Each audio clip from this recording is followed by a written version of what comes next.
Bonjour et bienvenue, je m'appelle Anthony Touchard, vous écoutez Graines d'investisseurs, le podcast fait par un investisseur pour les investisseurs. Ici on parle d'immobilier, de développement personnel et d'entrepreneuriat. L'objectif de ce podcast est de vous donner des clés et des conseils et pourquoi pas vous aider à entreprendre le changement de votre vie. Alors installez-vous confortablement et je vous souhaite une bonne écoute. C'est parti.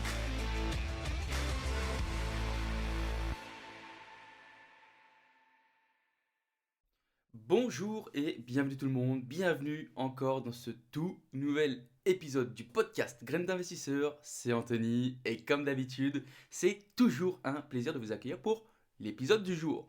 Les amis, j'espère que vous avez la pêche, franchement au top du top, moi je suis vraiment pas mal.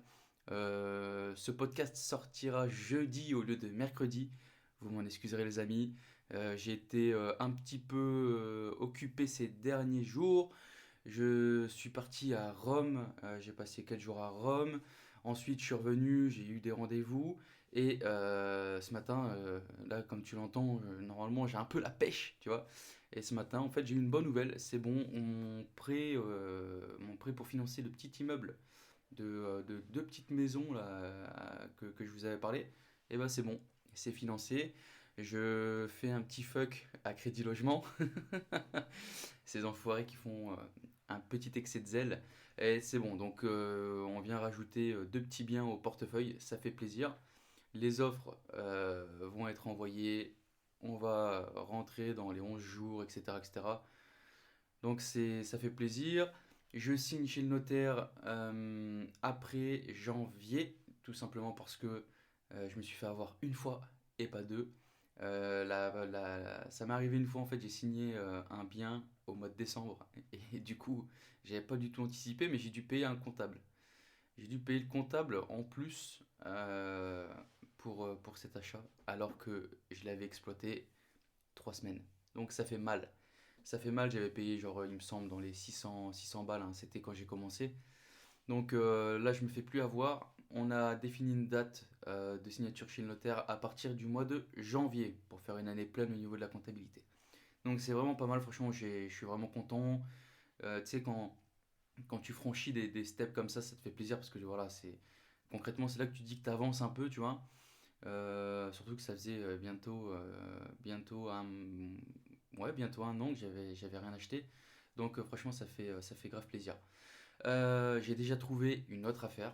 Donc ça c'est aussi un bon comment dire, un good vibe, tu vois, une bonne vibe, ça fait plaisir.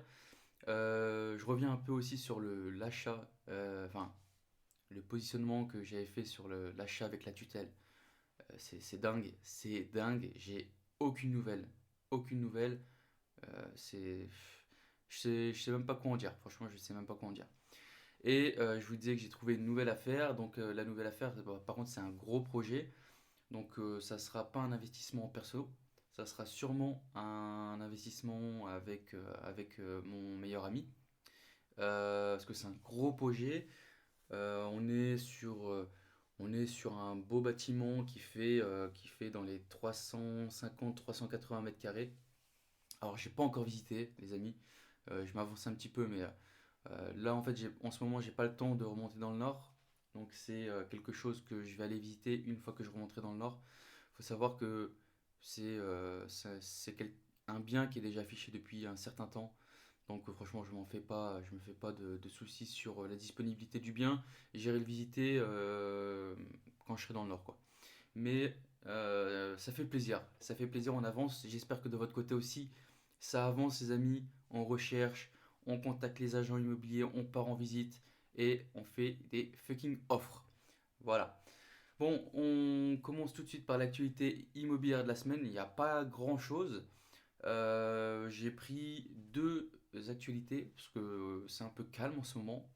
À part vous dire à chaque fois ce que je vous dis toutes les semaines, que le marché, etc. etc.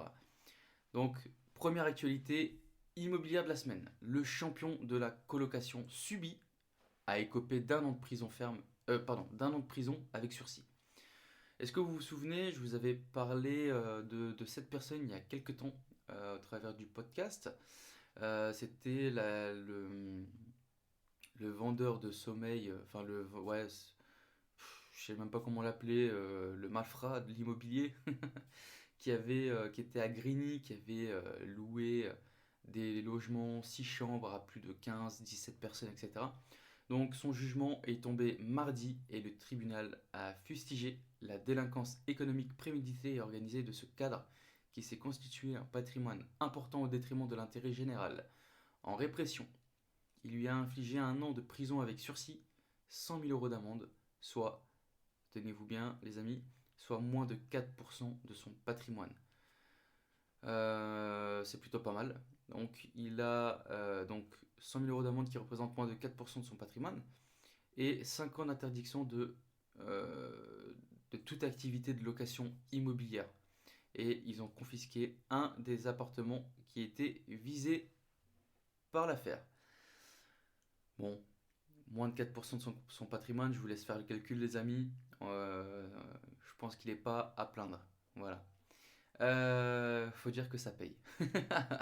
Le vendeur de sommeil paye. L'activité de vendeur de sommeil paye. Non, je rigole les amis, on fait pas ça, on fait de la qualité. Pensez, enfin, ça reste que ma façon de réfléchir, mais moi je me dis que c'est potentiellement ma famille. T'as pas envie que ta mère, ton père, tes frères soient logés comme ça, donc on fait pas aux autres ce qu'on n'a pas envie de subir. Voilà. Deuxième actualité immobilière de la semaine, les régions continuent à tirer les prix vers le haut. Au troisième trimestre, la hausse annuelle des prix de l'ancien s'établit à 7,4% selon les statistiques officielles.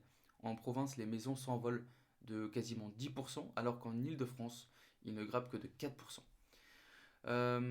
C'est quelque chose qui est assez stable. On a une augmentation, mais c'est quelque chose qui est assez stable. Et de plus, ça se stabilise encore plus grâce à la pérennisation du télétravail. On pensait que ça allait être une mode, et il s'avère que c'est quelque chose qui reste ancré au niveau des sociétés.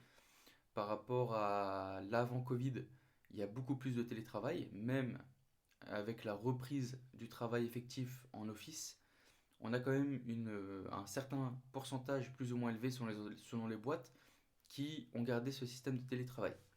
Donc, on continue les amis, on continue vers le haut, hein. Les prix continuent à s'envoler. Je vous en ai parlé déjà plusieurs fois à travers ce podcast, mais les prix grimpent partout en France. Moi, dans mon secteur, ça grimpe, c'est dingue, c'est dingue. Donc ça, c'était les actualités de la semaine. On va passer tout de suite aux questions de la semaine. J'en ai sélectionné trois. Trois questions. Alors, bonjour Anthony, question choix fiscal après avoir atteint le seuil max du LMNP. C'est quoi la suite? Une SCI LIS, une holding, un LMP, faire du new RL. Il faut savoir que pour le moment, j'ai 2 appartements en LMNP et je ne peux plus investir sous ce statut au risque de me voir requalifier en LMP. Ce que je ne veux pas, je ne trouve rien d'intéressant à ce statut. Beaucoup de charges, donc zéro impôt. Un local loué en nu, revenu foncier au réel, mais le souci est qu'avec zéro travaux, je me fais massacrer au niveau des impôts, car je ne peux déduire que peu de charges. Prêt, taxe foncière. Ma situation TMI 30%, plus 2 enfants, je suis en projet d'achat appart plus travaux et j'hésite sur la stratégie. D'un côté, je me disais que si je loue en nu, cela me permettrait de coupler avec mon local et diminuer mon imposition grâce aux charges.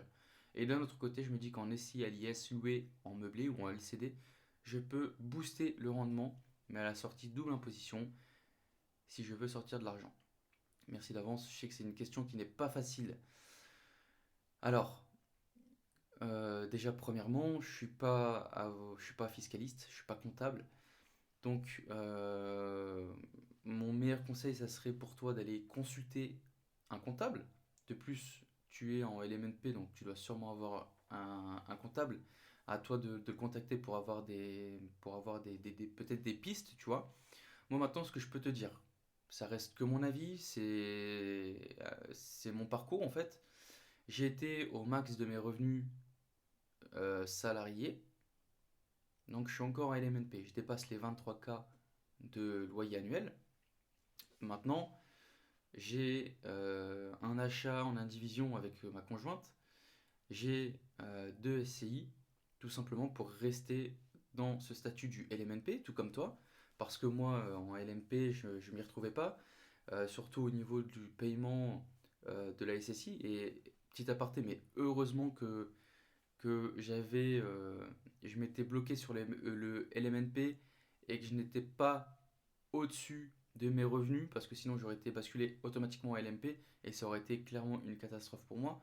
Donc moi je l'avais pas lié en fait, tout simplement. Je suis parti au max de mon seuil LMNP, puis j'ai basculé sur de l'achat en fait en SCI à l'IS, tout simplement pour voilà, maintenir mon taux LMNP à hauteur de mes revenus.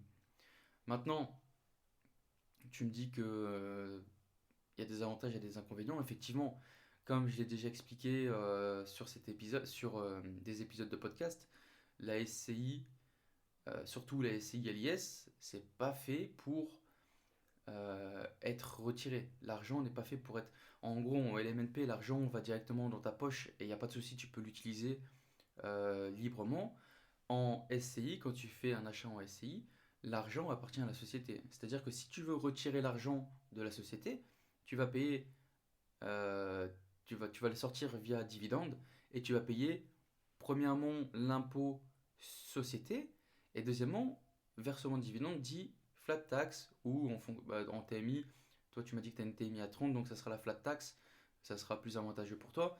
Donc, tu es doublement imposé, effectivement. Maintenant, à un moment, les amis, il faut se poser et c'est bien beau de repousser l'impôt ad vitam aeternam, mais par contre, à un moment, tu vas passer à la caisse. C'est sûr et certain, tu es obligé de passer à la caisse à un moment. Tu peux pas, tu peux pas avoir l'argent du beurre, la vache, tu peux pas tout avoir, tu vois. Donc, ouais, j'ai bugué parce que je me souviens plus c'est quoi cette phrase. Tu peux pas avoir le beurre, l'argent du beurre et le cul de la fermière. Voilà, je l'ai. Donc, ouais, effectivement, maintenant, moi, en fait, tout va dépendre de ta situation. Je peux pas te conseiller. Moi, en tout cas, dans ton cas dans lequel tu es, j'y étais. Donc, moi, j'ai été au seuil de max de mon LMNP, puis j'ai basculé sur une SCI. Après, là, tu me parles de holding, etc., etc. La holding, je vois que tu as deux apparts, tu as un local nu. Clairement, va pas dedans. Pourquoi construire une usine à gaz pour gérer trois biens? Ça sert à rien, les amis. Ça sert à rien. Faut pas écouter tout ce qu'on voit sur internet qui te font miroiter mondes et merveilles avec des montages en holding et compagnie. T'as trois biens. T'as trois biens. La holding, clairement, elle se pose même pas. Il n'y a même pas à se poser la question, tu vois. Sinon, une autre piste que tu peux envisager, ça serait peut-être euh, aller sur du nu et voir en fonction de la zone où tu es, faire peut-être un conventionnement ANA avec faire une loi COS avec l'intermédiation. J'en ai parlé dans un précédent podcast, mais ça peut être plutôt pas mal. En fonction d'où tu es, tu peux aussi. Moi, je trouve que ce conventionnement ANA, c'est quelque chose de puissant quand c'est bien utilisé. Donc pourquoi pas, ça peut être aussi une piste, autre que la SCI LIS. À toi de voir. À toi de voir. Il faut savoir aussi que le, comment dire, le conventionnement ANA, du coup, ça serait euh, par rapport à la SCI, tu pourrais peut-être avoir un prêt beaucoup plus simplement qu'une société, tu vois. Donc à voir. Je te donne deux trois pistes comme ça, mais c'est à toi de voir. Mais je te conseille dans tous les cas d'aller voir un comptable qui sera peut-être mieux t'orienter que moi, parce que je suis pas comptable. Voilà. Deuxième question. Bonjour Anthony, j'ai une question un peu bête, mais j'ai besoin d'une réponse. As-tu déjà loué une place de parking dans une résidence, mais que je ne vais pas rattacher à un logement d'habitation? Quel bail utiliser? Quelles sont les clauses à ne pas oublier pour bien sécuriser ce type de location? Alors, déjà, il n'y a pas de questions bêtes. Il n'y a pas de questions bêtes parce que poser des questions, c'est important. Il faut savoir qu'on a tous été débutants. Même le plus calé d'entre nous a été un jour débutant. et lui aussi a posé des questions. Et vaut mieux poser une question que tu considères bête que faire de la merde et te mettre dans la merde, clairement. Donc, moi personnellement, j'ai jamais loué de parking solo. J'ai pas de parking à proprement parler. J'ai toujours loué des parkings en fait avec des logements.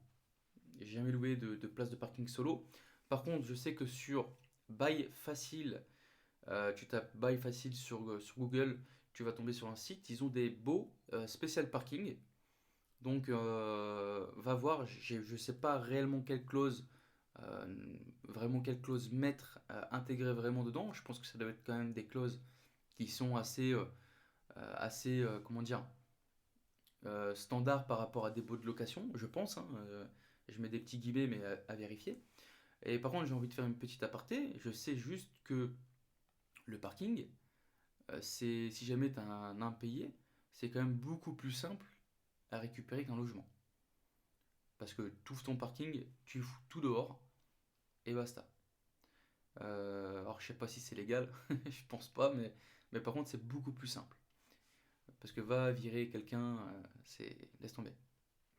Dernière question. Hello, déjà, premièrement, je voulais te remercier pour les podcasts chaque semaine. J'attends le mercredi avec impatience. Bah écoute, ça me fait grave plaisir. Bon, alors déjà, je vais m'excuser parce que, comme par hasard, le podcast d'aujourd'hui sort pas mercredi mais sort jeudi. Du coup, ta question, j'ai une question à laquelle je ne trouve pas vraiment de réponse. Peut-on passer en charge en LMP? J'ai trois colocations, un ordinateur et un téléphone. Ça m'arrangerait car j'ai besoin de créer de la charge. Et si c'est pas possible, je pourrais éventuellement les mettre sur une autre structure, mais en société. Alors, oui, tu peux soit les passer en charge, soit en amortissement. Alors, dans ton cas, du coup, la charge sera peut-être plus judicieuse dans ta situation, je pense. Par contre, ici, clairement, c'est ton comptable qui va être OK ou pas à passer. Il faut savoir que moi, j'ai déjà eu le cas. J'ai déjà eu un comptable qui m'a dit non. Et quand j'ai changé de comptable, bizarrement, j'ai pu passer un téléphone et un Mac en charge sur mon activité de LMNP. Maintenant, il faut savoir que le téléphone était justifié parce que bah, j'avais déjà en fait euh, un téléphone qui m'était vraiment personnel et j'avais un autre téléphone que j'ai acheté pour justifier que j'avais déjà en fait mon propre téléphone personnel et que ce téléphone-là était vraiment pour mon activité de bailleur. Le Mac était en partie aussi pour la gestion. Au final, c'est un Mac que j'utilise tous les jours, mais par contre, c'est vrai qu'il me sert dans ma gestion au jour le jour. C'est-à-dire que euh, ce Mac-là me sert à faire les quittances, me sert à faire mes recherches de biens immobiliers, me sert à faire plein de recherches par rapport à l'immobilier, me sert à faire les baux, à plein de choses. Maintenant, tu as deux biens, euh, non, ça risque pas de passer. Je pense pas. Tu vas peut-être pouvoir faire passer ton abonnement téléphonique, et encore, par contre, faire passer un téléphone et faire passer un PC, il faut quand même justifier une activité plus ou moins grosse. Me demande pas de chiffres parce que je pourrais pas te dire vraiment. Il y a pas, c'est pas écrit dans le marbre. Mais par contre, oui, c'est possible. Écoute, là, tu as trois colocs. Trois colocs. Moi, je pense que ça peut passer. Après, il faut en parler à ton comptable.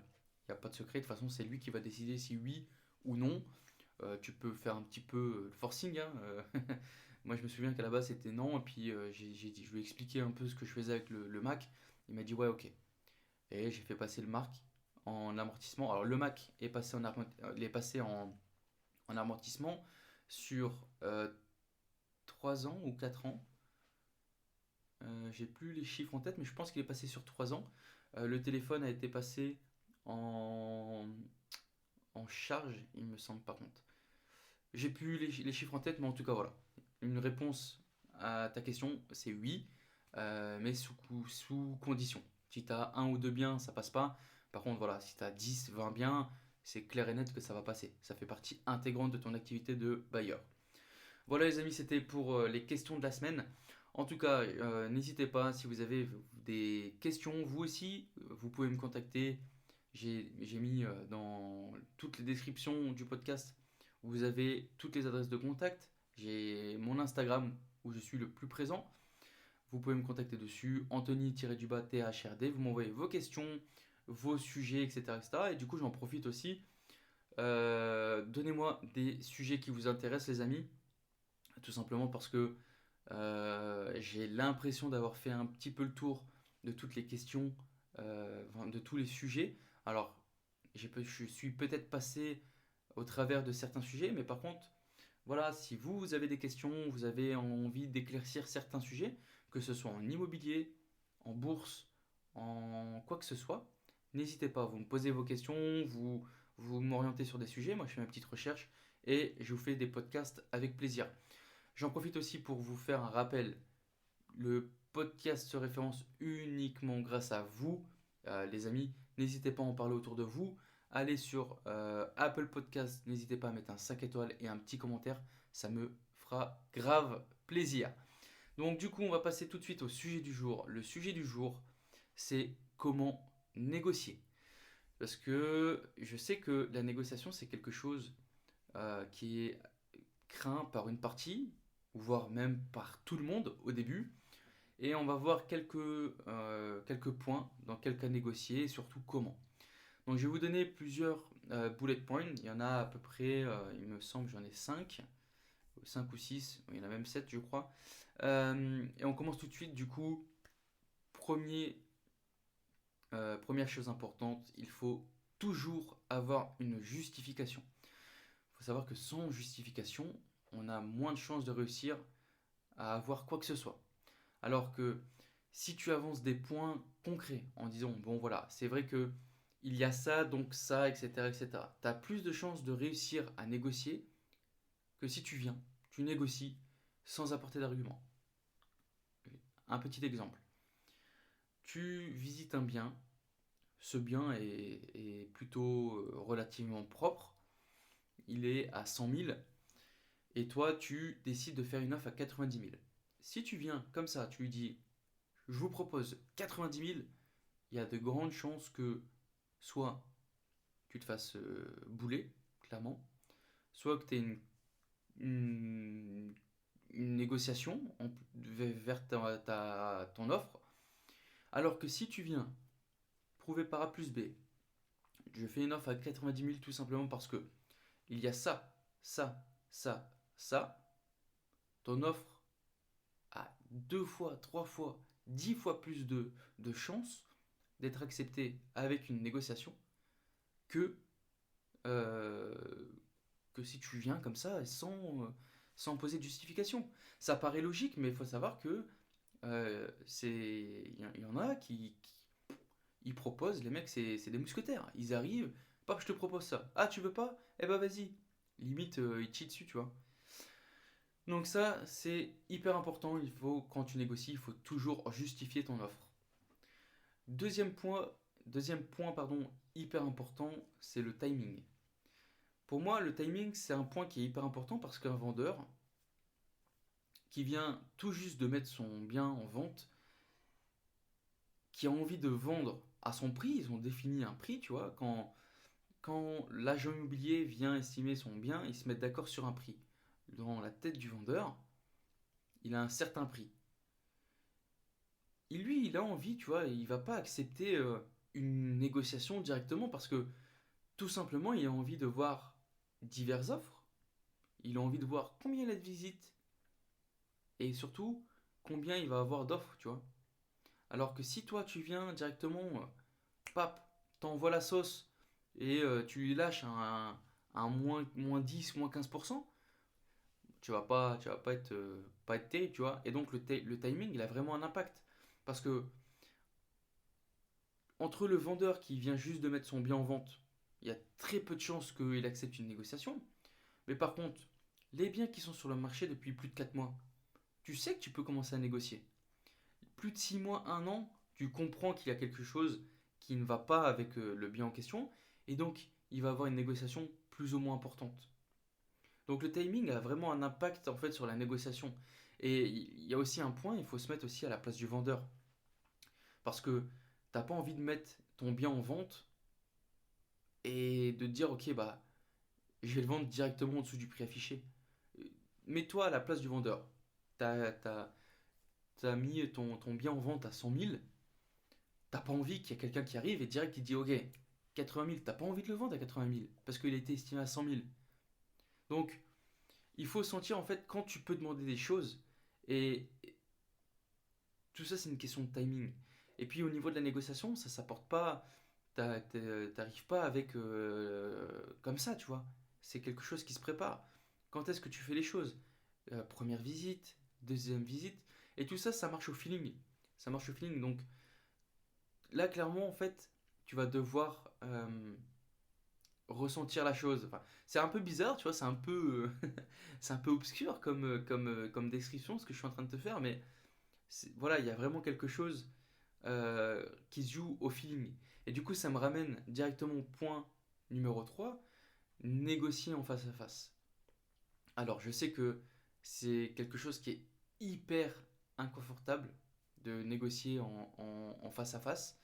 Oui, c'est dur, mais par contre, il faut savoir qu'une négociation en face à face, elle aura toujours plus de chances euh, d'aboutir qu'une négociation qui est faite par mail ou par téléphone. Si tu peux, essaye toujours de négocier avec le propriétaire. Comme ça, tu vas pouvoir voir comment lui il réagit en direct. Tu vas pouvoir avoir le feeling et savoir comment interagir avec lui, créer une sorte de lien, rigoler, le mettre en confiance, lui passer la pommade, etc., etc. Tu vois. Si tu peux, essaye toujours de négocier avec le propriétaire. Après, il faut savoir que le non est très facile par mail ou par téléphone. Parce qu'en fait, l'impact de la relation humaine, la relation physique que tu vas avoir avec le vendeur, c'est quelque chose de très fort. Tu mets un bon commercial, un bon vendeur, tu le mets en face à face par, tu le mets en face à essayer de vendre quelque chose à une personne, il a plus de chances de vendre en face à face que par téléphone ou par mail. Tout simplement parce que euh, la, la personne en question, ça sera beaucoup plus simple pour elle parce qu'elle aura aucun affect, tu vois. Elle aura pas la personne en face de. Tu sais, il faut être clair et net, les gens, c'est des lâches. Tu vois, quand tu es en face à face, il n'y a pas beaucoup de gens qui tiennent la face par rapport à un bon vendeur. Tu auras plus de facilité à dire non par téléphone et par mail que la personne en face de toi. Parce que voilà, tu vas avoir euh, toute cette relation, tout ce que je t'ai expliqué, tu vois, l'interaction avec l'humain, tu vas voir comment elle réagit, la personne va pouvoir s'adapter, etc., etc., tu vois. Donc, si tu peux, négocie toujours en face à face avec le propriétaire, euh, c'est toujours mieux. C'est toujours mieux, tu auras toujours plus de chances que la négociation réussisse plutôt qu'elle échoue. Après, je reviens sur le point que je vous ai dit juste avant, mais il faut toujours avoir des justifications, des travaux, de l'isolation, de l'humidité, un agencement à revoir. Et c'est à vous de mettre le doigt dessus et de l'apporter tout doucement dans la conversation. N'y va pas en frontal. Si tu vas en frontal, tu vas te mettre une balle dans le pied, ça sert à rien, tu vas brusquer tout le monde. Alors, maintenant, si tu es face à l'agent immobilier, là, il y a pas de problème, hein, c'est l'agent immobilier qui va faire tampon, qui va prendre tous tes arguments, qui va les redisposer d'une manière différente pour l'amener au vendeur. Mais par contre, si tu es face à un vendeur, euh, si tu es face au propriétaire qui vend, fais pas ça. Tu fais pas ça. Il faut que tu l'emmènes tout doucement, tranquillement dans la conversation. Tu lui dis, je sais pas, par exemple, le bien est assez bien. Par contre, tu notes que il y a de l'agencement, c'est pas terrible. Tu vois qu'il y a quand même, il y a des endroits, tu vois que je sais pas, il y a un peu d'humidité, etc. Tu l'emmènes, tu dis, ah, vous avez une belle maison. euh, Bon, après, c'est juste dommage. Ici, vous voyez, le mur, il bloque un peu. Ça aurait pu faire une belle pièce bien ouverte. En plus, je vois qu'il y a un peu d'humidité par-ci, par-là. Bon, c'est pas gênant, mais voilà, c'est quand même des travaux qui n'étaient pas prévus, etc., etc. On l'emmène tout doucement. Une fois que tu l'as emmené, dans, dans la tête du vendeur, il va le savoir. Il va dire, ok, bon, c'est vrai que si t'es sympa, bien sûr, on joue toujours la carte de la sympathie. On fait pas le gros relou de base à vouloir détruire le bien. On est quelqu'un de sympa, on a le sourire très gentil. Et puis voilà, dans la tête du vendeur, en fait, tu viens installer une sorte de climat de confiance. Il va dire, bon, c'est vrai que bon, ce mec-là est sympa. Après, c'est vrai que le bien, il y a quand même ça à faire. Oui, c'est vrai que il y a des petits problèmes d'humidité. Voilà, dans sa tête, il va déjà se conditionner à se dire que potentiellement, il y a une négociation. Tu vois, il va. Après, si il est ferme, il va te le dire tout de suite. Tu vas le savoir très très vite que ça marche pas. Et dans ce cas-là, malheureusement, si le bien n'est pas convenable dans cet état et que tu n'arrives pas à négocier, ça sert à rien. Ça sert à rien. Euh, Autre point, il y a toujours des choses à demander. Là, on va plus aller dans la négociation bancaire, mais ça sert à rien de négocier le taux. Surtout en ce moment, les amis, tu vois, le taux, il est hyper bas. Là, je vous fais un retour de terrain de ce matin. Ce matin, j'ai signé chez le banquier. J'ai eu un taux à 0,91 pour 20 ans plus 2. 0,91. C'est... Qu'est-ce que tu veux négocier? Tu veux négocier quoi là-dedans? Tu peux rien négocier au niveau du taux. Mais par contre, il y a toujours des choses à demander. Tu... Alors bien sûr, si ton dossier il est ric-rac, dans ce cas-là, tu l'as fait profil bas, tu signes euh, sans poser de questions, tu vois. Par contre, si tu as un bon dossier, bah pourquoi pas négocier des frais de dossier réduits? Pourquoi pas demander un bon taux au niveau de l'assurance? Voilà, on peut avoir des choses, comment dire, on peut négocier des choses juste en demandant gentiment. Si tu poses juste la question, ça mange pas de pain, et tu dis bon, bah, c'est vrai au niveau du taux, on peut pas faire un petit quelque chose.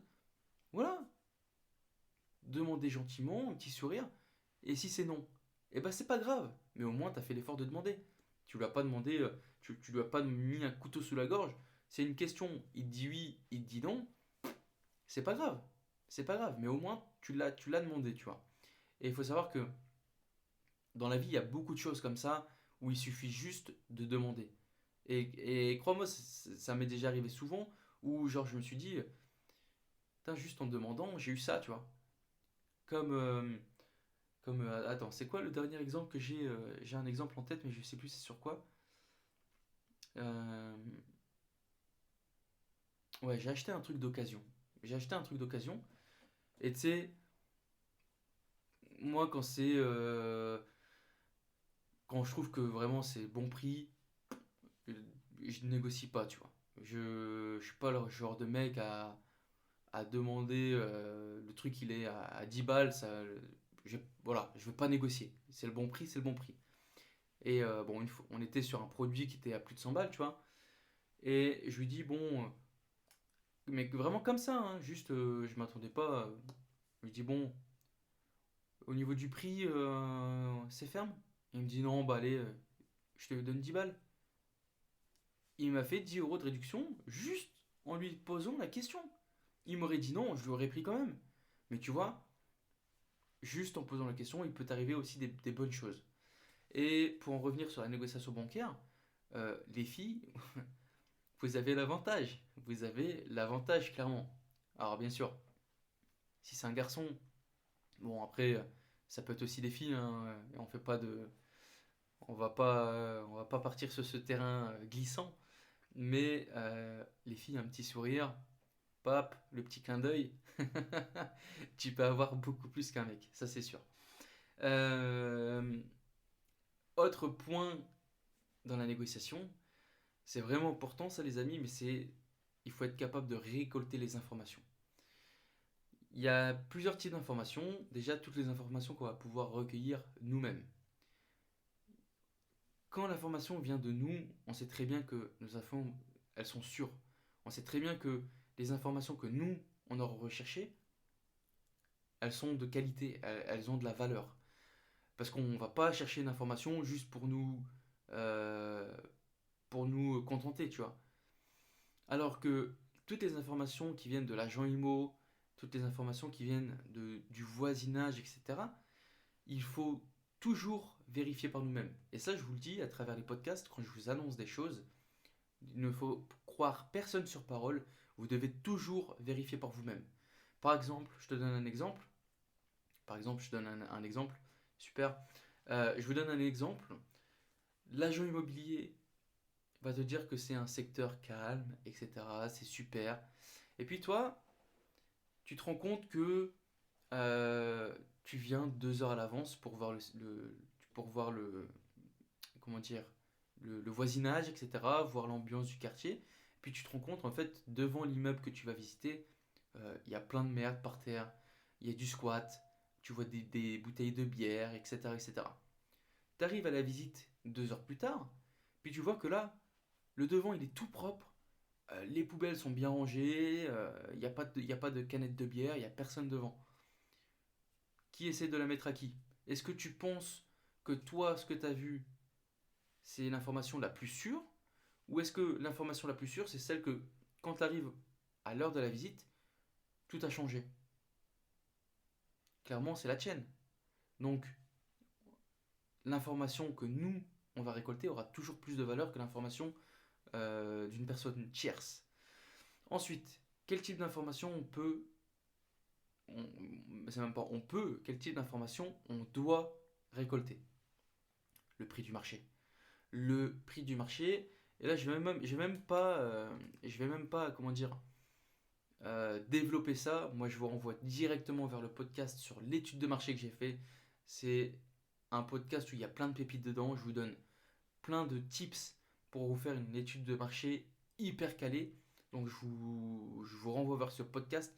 C'est un des premiers podcasts, il me semble. On est dans, je crois, dans les 10 premiers épisodes. Je vous ai fait cet épisode, enfin ce podcast sur ce sujet. Donc je vous envoie vers ce podcast, le réécouter. Il y a plein de tips. Vous devez aussi quantifier le prix d'achat maximum et ne pas y déroger. Ça, c'est sûr et certain. Et vous devez aussi budgétiser le montant des travaux. Pareil, les travaux, je vous ai fait un podcast dessus. N'hésitez pas à aller le réécouter. Euh, quel autre type d'information on doit récolter? Le prix de vente une fois rénové. Tout simplement parce que en France, il me semble que, euh, en tout cas pour nous les investisseurs, un bien est gardé entre 5 et 7 ans. Tous les 5 et 7 ans, le bien est revendu. C'est pas, il faut pas que tu achètes tip top et puis une fois que tu vas le revendre, tu te rends compte que bah, tu es obligé de le vendre moins cher que ce que tu l'as acheté. Ça joue pas. Ça joue pas, ça veut dire que tu auras mal acheté. Donc le prix de revente une fois rénové est hyper important. Ensuite, quel autre type d'information récolter? Les motivations du vendeur. Pourquoi il vend? Est-ce qu'il y a plusieurs vendeurs? Est-ce qu'il a encore un crédit? La date d'achat? Pourquoi il vend maintenant? Pourquoi est-ce qu'il vend? Est-ce qu'il est pressé? Est-ce qu'il a le temps? Ça peut sembler dur à récolter ce type d'information, mais par contre, je vous le dis, au fil d'une discussion, ça s'obtient facilement. Du genre, ah oui, ok, bon, on voit que, je sais pas, il y a ça, ça. Ça fait combien de temps que vous l'avez ce bien? D'accord. Euh, donc, déjà, juste de savoir combien de temps il a ce bien, on va automatiquement savoir combien de crédits il lui reste. En général, 15, 20 ans, c'est la moyenne des crédits en France. Voilà, si tout le mec qui te dit on est en 2021, il l'a acheté en 2005, tu te dis qu'il lui reste 5 ans, grosso modo. Pourquoi il vend? Bah tiens, il quitte la région. Ah, ok, il quitte la région, il a déjà un autre logement, etc. Au fil d'une discussion, ça se place facilement. Il faut savoir que plus on en sait, plus on a de la data, plus on a de l'info, plus on est puissant au niveau de la négociation. Maintenant, je vais vous donner un peu diverses situations, enfin les meilleures même, les meilleures situations pour négocier. Il y en a plusieurs. Comme on dit, il y a un dicton qui dit le malheur des uns fait le bonheur des autres. Malheureusement, en immobilier, ça se vérifie. Le divorce, ça peut être une bonne opportunité de négociation. La succession, donc un décès, un déménagement. Pour nous, investisseurs, tout ça, c'est plutôt pas mal. On a également des biens qui sont présents depuis très très longtemps sur le marché. On a les vendeurs qui sont loin de leurs biens. Maintenant, on a les biens anciens avec des DPE qui sont tout flingués. Les DPE F, G. Ça, il y a des. Il va. Et encore plus le temps passe, il va avoir des opportunités de dingue sur les DPE. On a tout ce qui est vendeur pressé. On a tout ce qui est vendeur embêté dans une situation de loyer impayé avec des locataires indélicats. On a les vendeurs qui sont, ils sont épuisés parce qu'ils ont fait face à plusieurs remises en vente. Et donc dans ce cas-là, tu vas mettre en...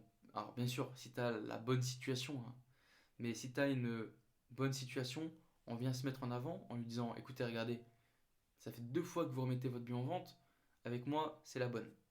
Il n'y aura pas de remise, pas de souci, vous en faites pas, il n'y aura pas de remise en vente. Moi, je vous le prends, j'ai qu'une parole. Alors bien sûr, on n'a qu'une parole, hein. Tu donnes ta parole, tu l'achètes. Donc, tu es prêt à derrière, tu es sûr et certain d'avoir ton prêt, ok. Ensuite, il y a un point que je voulais éclaircir un petit peu, mais c'est le fait de négocier pour négocier. Ça, clairement, les amis, c'est useless, ça sert à rien. C'est. Je. Je sais pas, à un moment avec toute cette euphorie de vidéos sur YouTube, etc., à un moment, j'ai eu l'impression que, en fait, si tu ne négocies pas, bah, t'étais un peu un blaireau. Et donc, moi, j'ai vu des vidéos où on nous annonçait des négociations de l'espace, des négociations de l'infini. À un moment, si tes critères de sélection sont respectés, pourquoi négocier? Pourquoi négocier? Quitte à risquer de perdre le bien. Faut savoir, les amis, que des négociations, comme on voit dans des vidéos, le bien est affiché à 200 000, tu l'achètes 100 000. Euh, je dis pas qu'ils mentent, hein. Clairement, je dis pas qu'ils mentent. Je sais que ça peut arriver, mais c'est pas légion, hein. C'est pas une généralité. La plupart des négociations, si tu arrives à négocier du 10%, c'est bien, c'est très bien. Donc, commence pas à te mettre dans la tête que tu vas péter le prix en deux, tu vas faire du moins 50 et compagnie. Je te dis pas que c'est impossible, mais c'est très rare. La généralité, on est, allez, si tu fais 10%, c'est bien, tu vois. 10% de négociation, t'es pas mal. Il faut juste, en fait, respecter ces critères d'achat. Ton objectif, c'est d'acheter et de faire du 12% de rentabilité. T'achètes pour faire du 12% de rentabilité. Tu vas pas commencer à dire, ah bon, allez, ce bien, allez, je l'achète à 9%. Tout simplement juste pour se dire, allez, j'achète. Ça, c'est sûr que si tu pars dans cette optique, tu vas pas faire long feu. Tu vas pas faire long feu. Ensuite, les amis, il faut savoir qu'il n'y a pas que le prix à négocier. On peut. Et si le prix n'est pas négociable, si je te dis que le prix respecte tes critères d'achat, négocie pas. Négocie pas le prix, mais par contre, négocie des avantages. Par exemple, peut-être que il peut laisser une cuisine qui était censée être retirée. Peut-être qu'il peut vendre. T'as vu un meuble qui t'a tapé dans l'œil quand t'as fait la visite, tu peux lui dire bon, moi je vous l'achète sans négocier. Par contre, j'ai vu ce meuble, c'est vrai que on va pas se mentir. Franchement, il m'a tapé dans l'œil et j'aimerais bien que vous me le laissiez sur place. Pourquoi pas? Tu peux négocier des travaux qui peuvent être faits par le propriétaire actuel. Tu peux négocier le séquestre. Tu peux peut-être négocier une mise à disposition des clés lors de la signature des offres de prêt pour que tu puisses anticiper les travaux, commencer à faire venir deux trois artisans, etc., etc. Voilà, il n'y a pas que le prix qui est à négocier. Il y a tout un univers au-delà du prix que tu peux avoir tu peux négocier des avantages. Voilà les amis, hein, je pense qu'on a fait le tour un peu sur la négociation. C'est déjà un beau petit pavé. J'espère que cet épisode vous aura plu. Si vous avez des questions, si vous avez des remarques à me faire sur la négociation, je suis tout oui. Ah, j'ai oublié quelque chose d'hyper important. Il y a les CFE, les amis, la taxe foncière des entreprises qui est tombée. Si vous faites du meublé, vous avez dû recevoir un mail ou un courrier. N'oubliez pas de les payer. Ça vous évitera d'avoir une petite relance. Voilà. En tout cas, moi, ma CFE a légèrement augmenté. Mais à part ça, ça va. Ça va. On s'en passerait, mais bon. C'est l'impôt. Il faut le payer. C'est comme ça. Voilà les amis, en tout cas c'était le podcast de cette semaine, j'espère qu'il vous aura plu. Je vous souhaite plein de bonnes choses, 1% chaque jour, et je vous dis à la semaine prochaine. Ciao ciao ciao.